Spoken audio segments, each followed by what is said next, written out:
नमस्कार, मैं हूं संतोष पाठक और आप लोग देखना शुरू कर चुके हैं संतोष पाठक ऑफिशियल यूट्यूब प्लेटफॉर्म। एनडीए गठबंधन में जो घमासान मचा हुआ है वो थमने का नाम नहीं ले रहा है और अब नीतीश कुमार ने भी सीधे सीधे अपनी नाराजगी को न केवल जाहिर कर दिया है, बल्कि जिस तरह से उन्होंने अपने उम्मीदवारों की पहली लिस्ट जारी कर दी है और उस लिस्ट में जिन जिन सीटों पर अपने उम्मीदवार उतार दिए हैं, उससे एक बार फिर से यह बिल्कुल साफ साफ नजर आ रहा है कि अपनी खास अदा में राजनीति करने वाले और अपनी खास अदा में राजनीतिक विरोधियों को निपटाने में माहिर हो चुके नीतीश कुमार ने एक बार फिर से एक बड़ा चरखा दांव चल दिया है और उनके एक ही दांव से एनडीए गठबंधन में शामिल तमाम वो नेता जो अपने आप को चाणक्य कहलवाते हैं या जो अपने आप को सबसे कामयाब युवा नेता कहलवाना पसंद करने लग गए थे, उन तमाम लोगों को एक ही साथ शिकस्त दे दी है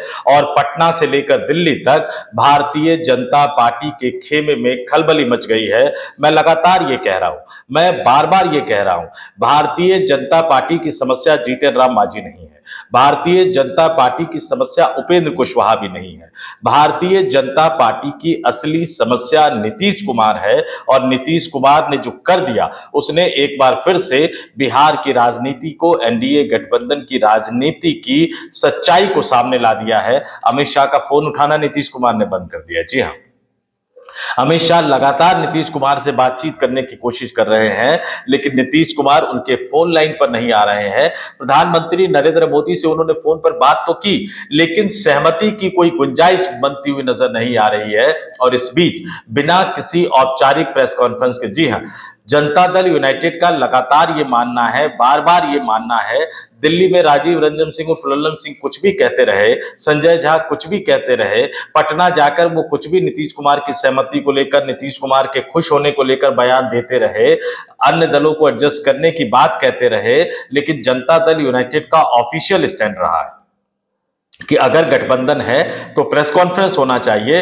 और इसलिए कुछ दिन पहले शाम को प्रेस कॉन्फ्रेंस बुलाई गई थी, लेकिन आनन फानन में उसको कैंसिल कर दिया गया और अब बिना किसी प्रेस कॉन्फ्रेंस के नीतीश कुमार ने अपनी पार्टी के उम्मीदवारों की लिस्ट जारी कर दी और चिराग पासवान की आधा दर्जन से ज्यादा सीटों पर अपने उम्मीदवार उतार दिए हैं। और आने वाले दिनों में जो चिराग पासवान जो अपने कोटे में जो 29 सीटें मानकर चल रहे थे, उसमें कुल मिलाकर एक दर्जन से ज्यादा सीटों पर नीतीश कुमार अपने उम्मीदवार उतारने का संकेत देकर ये साफ कर चुके हैं कि अमित शाह का फॉर्मूला उनको मंजूर नहीं।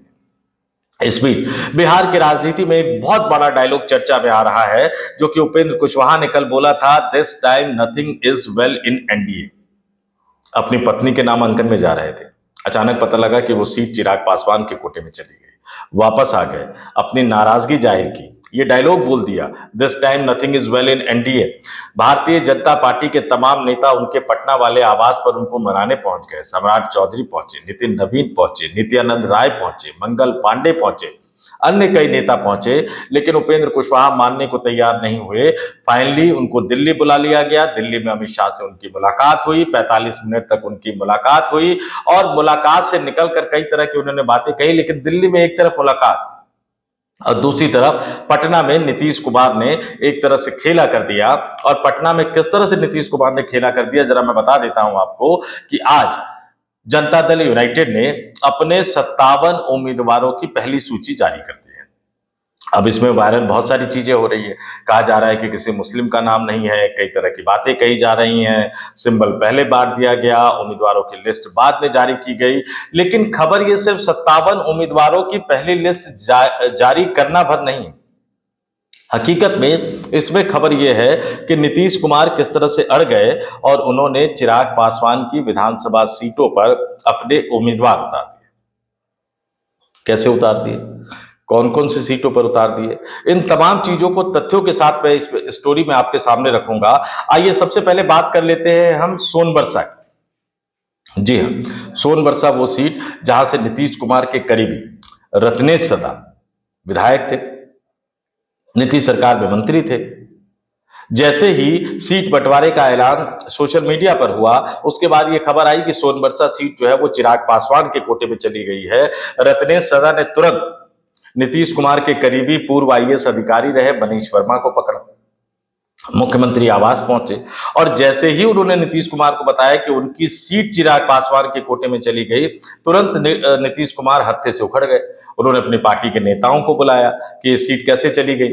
अभी तो सिर्फ नंबर की बात थी, ये सीट कौन सी किसके पास जानी है किसने तय किया। नेताओं ने हाथ खड़े कर दिए। ये कहा गया कि राजीव रंजन सिंह और लल्लन सिंह और संजय झा ने तय किया। फिर राजीव रंजन सिंह को बुलाया गया, उन्होंने भी हाथ खड़े कर दिए कि ये तो संजय झा ने तय किया। फिर संजय झा को बुलाया गया, संजय झा को फटकार लगाई गई और बिना किसी औपचारिक घोषणा के नीतीश कुमार ने सोनबरसा सीट पर रत्नेश सदा को सिंबल दे दिया। और आज उन्होंने जो 57 उम्मीदवारों की पहली सूची जारी की है, उसमें उन्होंने सोनबरसा सीट से, जो कि लोजपा के रामविलास पासवान की पार्टी के खाते में चली गई थी, वहां से रत्नेश सदा को एक तरह से टिकट दे दिया। दूसरी दिलचस्प सीट थी,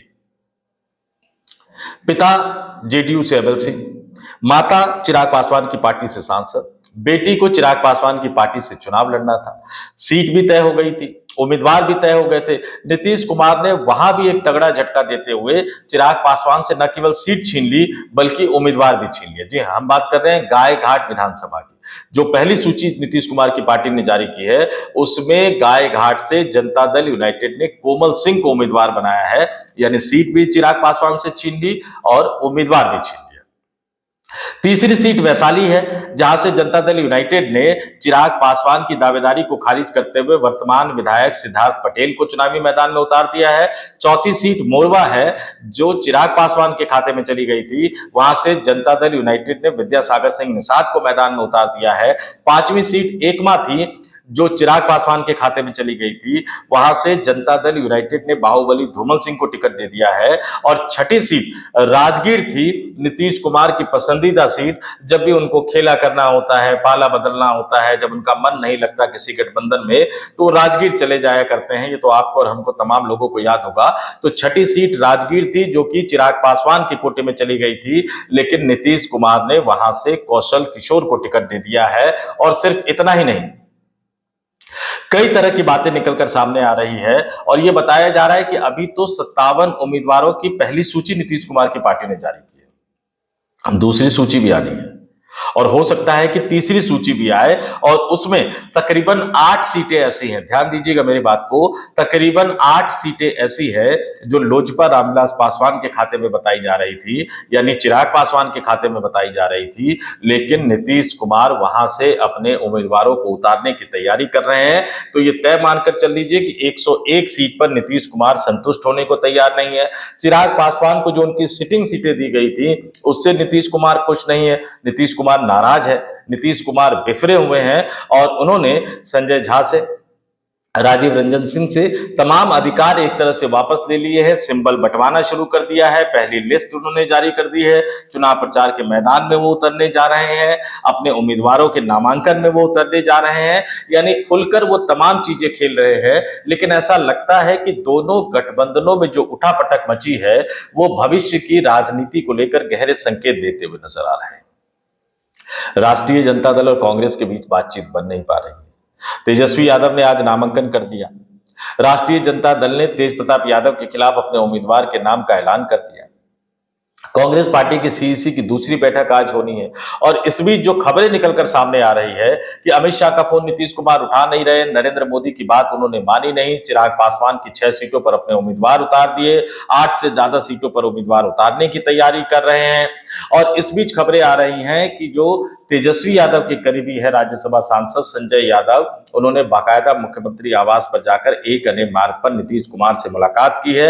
नीतीश कुमार की लालू यादव से बात भी हुई है। कांग्रेस पार्टी को भी बातचीत के इस क्रम में शामिल करने की बात कही जा रही है। तो क्या बिहार की राजनीति में एक नया गठबंधन उभरता हुआ नजर आ रहा है? राजनीतिक घटनाक्रम तो वही उसी तरफ इशारा करते हुए नजर आ रहे हैं। लेकिन वो गठबंधन बनेगा नहीं बनेगा, कैसे बनेगा, कौन कौन से राजनीतिक दल शामिल होंगे, इसको लेकर तस्वीर तो आज शाम तक साफ हो पाएगी। लेकिन नीतीश कुमार ने, जो भारतीय जनता पार्टी के चाणक्य कहे जाते थे अमित शाह, उनको उनकी राजनीतिक हैसियत बता दी है। उनको बता दिया है कि बिहार में नीतीश कुमार को माइनस करके अपनी राजनीति नहीं कर सकते। हालत ये हो गई है कि जीतन राम मांझी भी नीतीश कुमार के समर्थन में उतर गए हैं और उन्होंने भी चिराग पासवान को मिली 2 सीटों पर अपने उम्मीदवार उतारने का ऐलान कर दिया है। तो इंतजार करते रहिए, बिहार की चुनावी राजनीति दिलचस्प मोड़ पर, दिलचस्प मुकाम पर पहुंचती हुई नजर आ रही है और नीतीश कुमार ने अपने पत्ते खोल दिए हैं। नीतीश कुमार ने इशारा कर दिया है, बिहार मतलब नीतीश कुमार। और बिहार में एक और डायलॉग बहुत ज्यादा मशहूर रहा है कि नीतीश सबके हैं। तो इंतजार कीजिए इस बार नीतीश किसके होते हैं, क्या खेला वो करते हैं विधानसभा चुनाव से पहले या फिर पाला बदलते हैं वो विधानसभा चुनाव के बाद। तो इस वीडियो में इतना ही। जाते जाते आपसे अपील करूंगा, वीडियो पसंद आए तो लाइक कीजिएगा, शेयर कीजिएगा, संतोष पाठक ऑफिशियल यूट्यूब प्लेटफॉर्म को सब्सक्राइब जरूर कीजिएगा। और अगर आप चाहे तो बतौर मेंबर भी हमारे यूट्यूब प्लेटफॉर्म को ज्वाइन कर सकते हैं। उसका जो मासिक खर्च है वो सिर्फ 89 रुपए है, बहुत ज्यादा खर्च नहीं है। 3 रुपए रोजाना से भी कम की कीमत पर आप हमारे लॉयल मेंबर बन सकते हैं, हमारे चैनल को एक विशेष सदस्य के तौर पर ज्वाइन कर सकते हैं। तो आगे बढ़िए, अगर आपने अभी तक सब्सक्राइब नहीं किया है तो संतोष पाठक ऑफिशियल यूट्यूब चैनल को सब्सक्राइब कीजिए। अगर आप मेंबर बनना चाहते हैं तो मेंबर भी बन सकते हैं ज्वाइन वाला बटन दबाकर। तो इस वीडियो में इतना ही। मुझे यानी संतोष पाठक को दीजिए इजाजत। आप तमाम लोग देखते रहिए संतोष पाठक ऑफिशियल यूट्यूब प्लेटफॉर्म। नमस्कार।